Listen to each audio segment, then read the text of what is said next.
The Leather Funnel.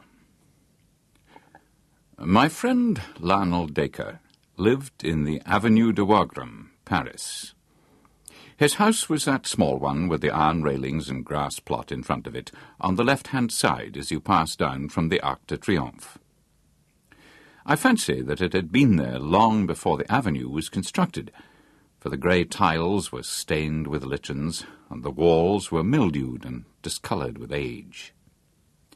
It looked a small house from the street, 5 windows in front if I remember right, but it deepened into a single long chamber at the back.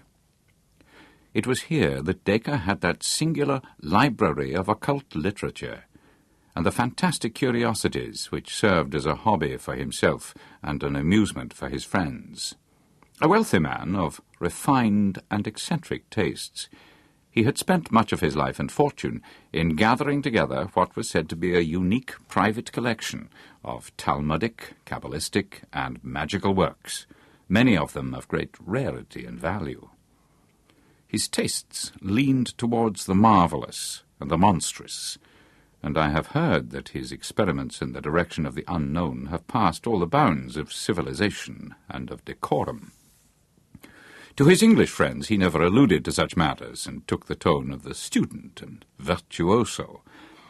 But a Frenchman, whose tastes were of the same nature, has assured me that the worst excesses of the Black Mass have been perpetrated in that large and lofty hall, which is lined with the shelves of his books and the cases of his museum. Dacre's appearance was enough to show that his deep interest in these psychic matters was intellectual rather than spiritual. There was no trace of asceticism upon his heavy face, but there was much mental force in his huge dome-like skull, which curved upwards from amongst his thinning locks like a snow peak above its fringe of fir trees.